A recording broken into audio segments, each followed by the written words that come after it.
السلام علیکم ورحمۃ اللہ وبرکاتہ۔ ان الحمد للہ والصلاة والسلام علی رسول اللہ وآلہ وصحبہ ومن والاه۔ عزیز طلبہ، آپ کے روبرو اصول حدیث کا چوتھا درس پیش ہے۔ اس سے پہلے کے درس میں ہم نے اور آپ نے جو لاسٹ گفتگو کی تھی وہ متواتر کی لغوی و اصطلاحی تعریف اور تعریف کی تشریح سے متعلق تھی۔ آج کے درس میں جس پوائنٹ پر سب سے پہلے گفتگو ہوگی وہ ہے شروطہ، یعنی شروط المتواتر، متواتر کی شرطیں۔ تو آئیے ہم یہ جاننے کی کوشش کرتے ہیں کہ متواتر کی شرطیں کیا ہیں۔ کہتے ہیں شروطہ، متواتر کی شرطیں، یتبین من شرح التعریف ان التواتر لا يتحقق في الخبر الا بشروط اربعۃ وہی۔ کہتے ہیں تعریف کی تشریح سے یہ بات واضح ہو جاتی ہے کہ تواتر نہیں پایا جا سکتا ہے خبر میں مگر چار شرائط کے ساتھ۔ یتبین من شرح التعریف، تعریف کی تشریح جو ابھی صاحب کتاب نے شرائط سے پہلے بیان کی ہے، اس تشریح سے، تعریف کی تشریح سے واضح ہوتا ہے کہ تواتر نہیں پایا جا سکتا ہے کسی خبر کے اندر مگر جب چار شرائط پائے جائیں۔ وہ چار شرائط کیا ہیں؟ نمبر 1، ان یرویہ عدد کثیر۔ پہلی شرط ہے تواتر کی، متواتر کی، کہ اسے ایک کثیر تعداد روایت کرے، حدیث کو، خبر کو ایک کثیر تعداد روایت کرنے والی ہو۔ ان یرویہ عدد کثیر، اب وہ کثیر تعداد جو روایت کرنے والی ہو تو کثرت کی تو کوئی قید نہیں، لیکن کم سے کم تعداد کتنی ہونی چاہیے؟ تو اس سلسلے میں اختلاف کیا گیا ہے۔ وَقَدْ اخْتُلِفَ فِي أَقَلِّ الْكَثْرَةِ عَلَىٰ أَقْوَالٍ، اقل کثرت کے سلسلے میں اختلاف کیا گیا ہے اور کچھ اقوال ہیں اس سلسلے میں، لیکن اقل کثرت کے سلسلے میں کم سے کم تعداد کتنی ہو اس بارے میں سب سے پسندیدہ اور مختار قول کیا ہے؟ المختار انہ 10 اشخاص، پسندیدہ اور راجح قول یہ ہے کہ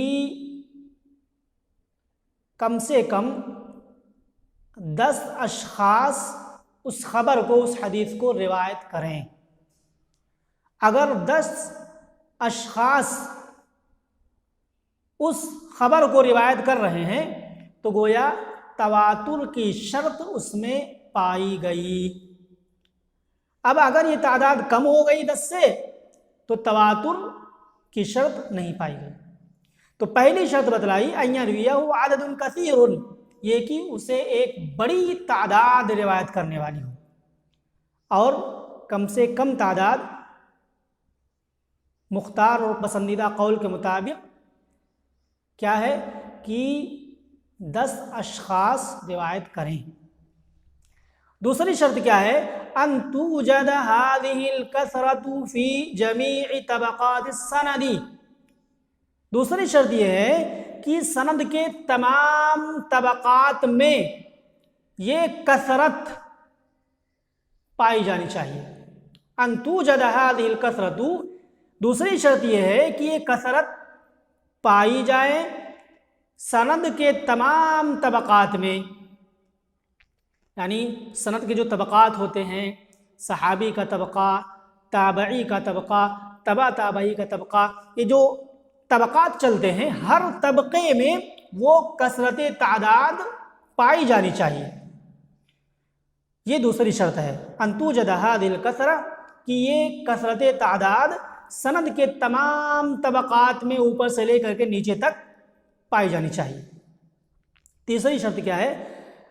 ان تحیل العادۃ تواطؤہم علی الکذب، تیسری شرط یہ ہے کہ عادتاً ان کا جھوٹ پر متفق ہونا محال ہو۔ ان تحیل العادۃ، عادت محال قرار دیتی ہو، تواطؤہم علی الکذب، جھوٹ پر ان کے متفق ہونے کو، یعنی عادتاً ان کا جھوٹ پر متفق ہونا یہ محال ہو، ناممکن ہو، سب جھوٹ پر متفق نہ ہو سکتے ہوں۔ چوتھی اور آخری شرط، ان یکون مستند خبرہم الحصہ،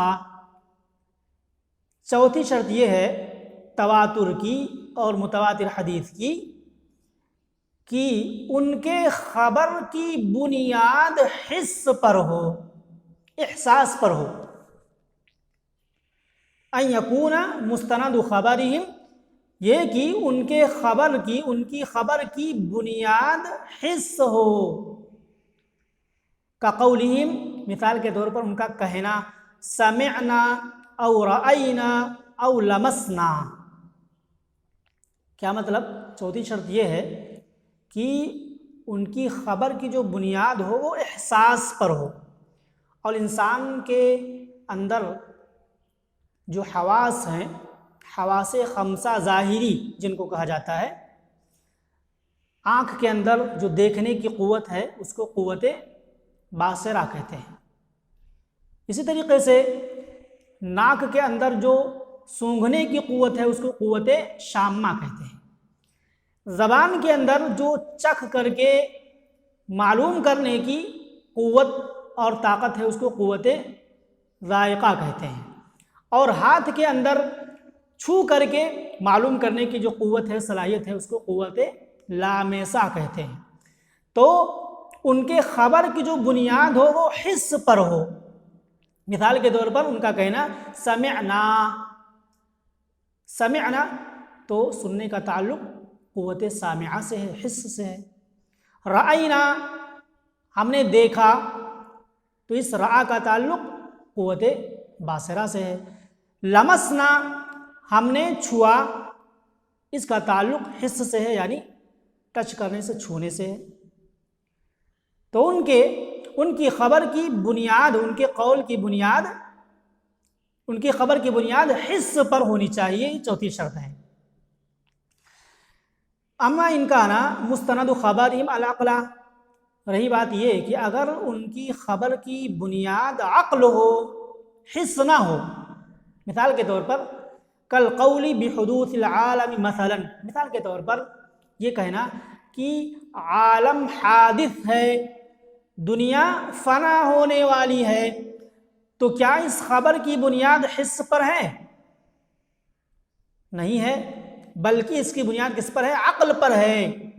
عقل کہتی ہے کہ کسی کے لیے بقا نہیں، ہر چیز ختم ہونے والی ہے، لہذا یہ دنیا بھی فانی ہے، تو اس کی بنیاد حس پر نہیں ہے۔ فلا یسمى الخبر حینئذ متواترا، تو اس وقت خبر کو متواتر نہیں کہا جائے گا۔ کس وقت؟ جب خبر کی بنیاد عقل پر ہو، حس پر نہ ہو۔ تو یہ کہنا کہ العالم حادث، اس کی بنیاد حس پر نہیں ہے بلکہ عقل پر ہے، لہذا یہ خبر متواتر نہیں کہی جائے گی۔ تو متواتر حدیث کی 4 شرطیں بتلائی گئیں۔ پہلی شرط کیا بتلائی گئی کہ ان یرویہ عدل کثیر، ایک بڑی تعداد اس خبر کو، اس حدیث کو روایت کرنے والی ہو، اور کم سے کم تعداد پسندیدہ قول کے مطابق کتنی ہو؟ 10 ہو۔ دوسری شرط یہ بتلائی گئی کہ یہ کثرت تعداد سند کے تمام طبقات میں پائی جانی چاہیے۔ تیسری شرط یہ بتلائی گئی کہ عادتاً ان کا جھوٹ پر متفق ہو جانا محال ہو۔ کیسے محال ہو؟ حاشیے میں 2 نمبر میں اشارہ کیا ہے کہ وہ اس طرح سے کہ وہ مختلف بلاد کے ہوں، مختلف نیشنلٹی کے ہوں، وہ اجناس مختلفہ، اور مختلف مذاہب کے ہوں۔ اور آخری اور چوتھی شرط کیا بتلائی گئی کہ ان کی خبر کی بنیاد حس ہو، احساس ہو، جیسے یہ کہنا کہ سمعنا رأینا لمسنا، اور اگر عقل پر اس کی بنیاد ہے، ان کی خبر کی بنیاد ہے، تو اس کو متواتر نہیں کہا جائے گا، اس لیے کہ اس کی بنیاد حس پر نہیں ہے۔ اب ایک بات اور صاحب کتاب نے اس کے بعد کہی ہے کہ متواتر حدیث کا حکم کیا ہے؟ متواتر حدیث کا کیا حکم ہے؟ کوئی حدیث متواتر مل جائے تو اب اس کو کیا کریں؟ اس میں تحقیق کی ضرورت ہے یا ویسے ہی ہم اس پر عمل کر سکتے ہیں؟ تو کہا المتواتر یفید العلم الضروریہ ای الیقینیہ، متواتر حدیث یہ علم ضروری یعنی علم یقینی کا فائدہ دیتی ہے۔ متواتر حدیث یہ علم ضروری یعنی علم یقینی کا فائدہ دیتی ہے، اس علم یقینی کا فائدہ دیتی ہے الذی یضطر الانسان الی التصدیق بہ تصدیقا جامدہ، اس علم یقینی کا فائدہ دیتی ہے جو علم یقینی انسان کو تصدیق جازم پر آمادہ اور مجبور کر دیتی ہے۔ جو علم یقینی اسے یعنی انسان کو تصدیق جامد پر مجبور کر دیتا ہے۔ تو کہا کہ متواتر حدیث یہ علم ضروری کا فائدہ دیتی ہے یعنی علم یقینی کا فائدہ دیتی ہے، ایسے علم یقینی کا فائدہ دیتی ہے جو علم یقینی انسان کو تصدیق جازم یعنی مضبوطی کے ساتھ ماننا، تسلیم کرنا، اس پر وہ علم یعنی علم یقینی مجبور کر دیتا ہے انسان کو۔ کَمَن یُشَاہِدُ الْأَمْرَ بِنَفْسِهِ، اور بالکل اسی طریقے سے کہ ایک شخص معاملے کا مشاہدہ اپنی آنکھ سے کر رہا ہو۔